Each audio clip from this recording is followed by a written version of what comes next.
নমস্কার, আমি astrology and বাস্তু চ্যানেলে আপনাদের সবাইকে স্বাগত।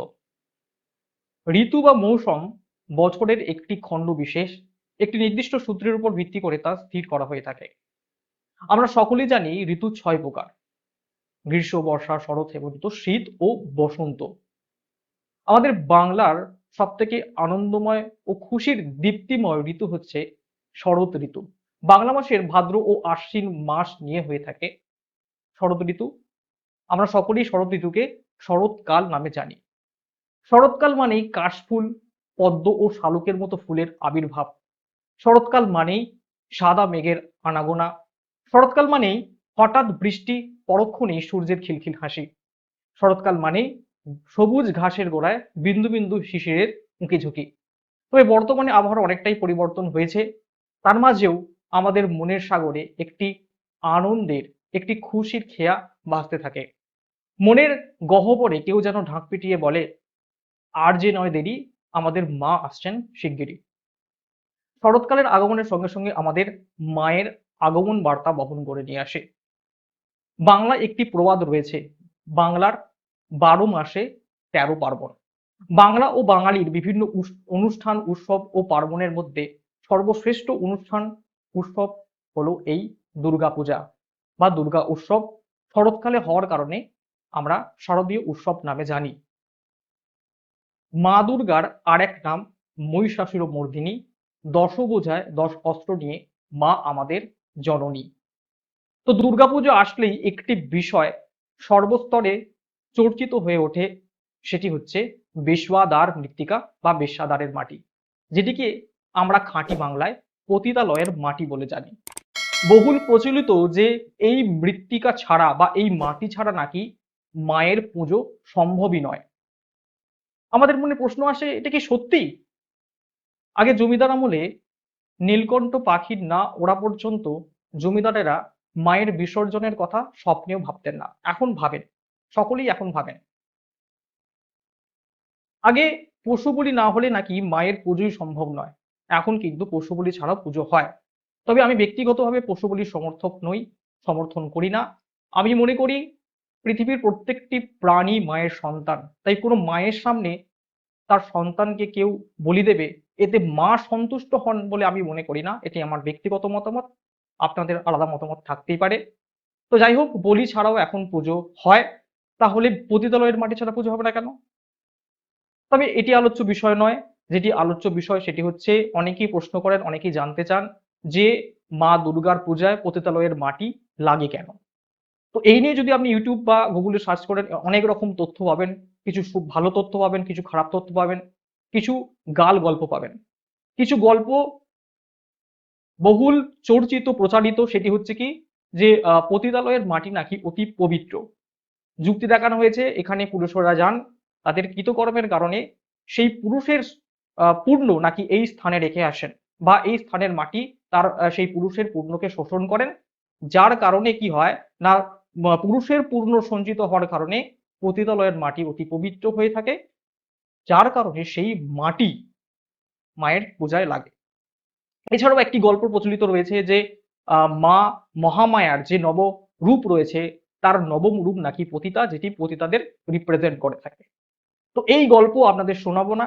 যেটি আপনাদের শোনাবো সেটি হচ্ছে, মা দুর্গার পূজায় যে বেশ্যাদার মৃত্তিকা বলা হয়েছে, সেটি কি পতিতালয়ের মাটি? আদৌ কি এটা শাস্ত্রসম্মত? শাস্ত্র কি বলছে সেটাকে আমাদের জানতে হবে। হিন্দু শাস্ত্রে লিঙ্গ পুরাণ অনুসারে মা দুর্গার পূজাকে চতুষ্কর্মময়ী পূজা বলা হয়। চতুষ্কর্ম কি? মহাস্নান, ষোড়শোপচারে পূজা, বলিদান ও হোম। তো বলিদান নিয়ে অনেক ভিন্ন মতামত, তর্ক বিতর্ক রয়েছে, সেটির দিকে যাব না।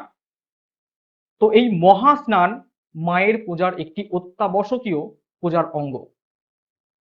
সপ্তমী থেকে নবমী পর্যন্ত মাকে বিভিন্ন দ্রব্য ও উপাচার সহযোগে স্নান করানো হয়ে থাকে। এই দ্রব্যের মধ্যে বিভিন্ন রকমের জল থাকে, যেমন আহ সপ্ত সমুদ্রের জল, গঙ্গার জল, বৃষ্টির জল, শিশুরির জল, পঞ্চশস্য মিশ্রিত জল, পঞ্চরত্ন শোধিত জল, আখের রস, বিভিন্ন তেল, পঞ্চগব্য, পঞ্চমৃত এবং বিভিন্ন রকমের মাটি থাকে। যেমন ষাঁড়ের শিংয়ের মাটি, হাতির দাঁতের মাটি, শূকরের দাঁতের মাটি, নদীর দুই উপকূলের মাটি, রাজস্থানের মাটি, গঙ্গার মাটি এবং এর সঙ্গেও থাকে বেশওয়াদারের মাটি। আপনারা যদি পঞ্জিকা ফলো করেন তাহলে পঞ্জিকায় যে দুর্গা পূজার যে ফর্দমালা আছে সেখানে দেখলেই আপনি এই দ্রব্যগুলো সম্পর্কে জানতে পারবেন। তো যাই হোক, এই বেশওয়াদার মৃত্তিকা মানে পতিতালয়ের মাটি যেটি সর্বত্র প্রচারিত ও চর্চিত, আসলেও কিন্তু এটি শাস্ত্রসম্মত নয়। বেশ্যা এই শব্দটি সাহিত্যে ব্যবহার হয়েছে পতিতা অর্থে, কিন্তু শাস্ত্রে এর অর্থ ভিন্ন। আমরা কি করেছি, লোক প্রচলিত অর্থকে শাস্ত্র ব্যাখ্যার সময় গ্রহণ করেছি, যার ফলে বেশওয়াদার মৃত্তিকা হয়ে উঠেছে পতিতালয়ের মাটি। তাই এই শব্দটির বর্ণভিত্তিক বিশ্লেষণের অবশ্যই প্রয়োজন রয়েছে। শ্রী পঞ্চানন শাস্ত্রী মহাশয়ের তন্ত্রবিধানম গ্রন্থের বর্ণবিধান অধ্যায়ে এই বেশ্যা শব্দটির বর্ণভিত্তিক বিশ্লেষণ রয়েছে। বেশ্যা শব্দটিকে যদি ভাগ করা হয়, যে বর্ণগুলি পাওয়া যায় সেগুলি হচ্ছে ব যুক্ত এ যুক্ত তালবস্য যুক্ত জ যুক্ত আ। শাস্ত্রে ব বর্ণের অর্থ হচ্ছে বাল্য বা নতুন বা নব্য।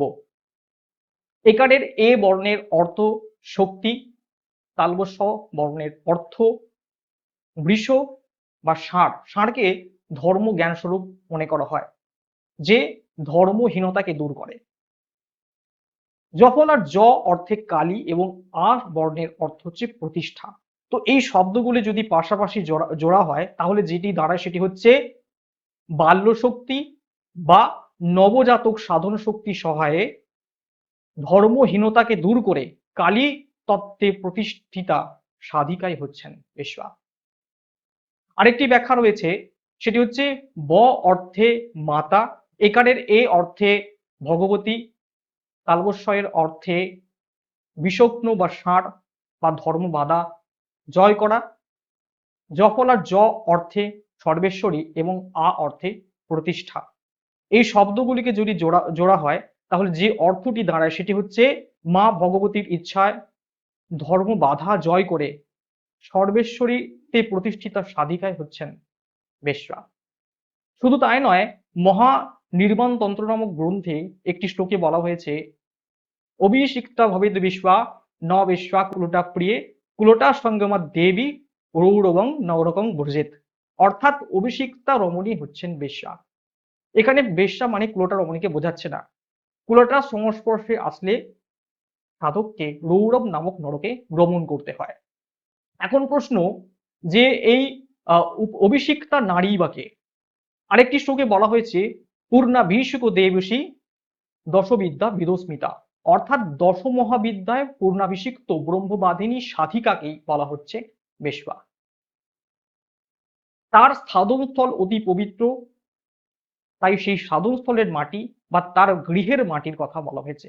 এমনকি এও বলা হয়েছে, যদি কোনো নারী যথাযথ সংসার ধর্ম পালন করেও তন্ত্র সাধনায় দশম বিদ্যার উপাসনার মাধ্যমে ব্রহ্মবাদিনী হয়ে ওঠেন, সেই নারীর, সেই সাধিকার গৃহ অতি পবিত্র হয়ে থাকে।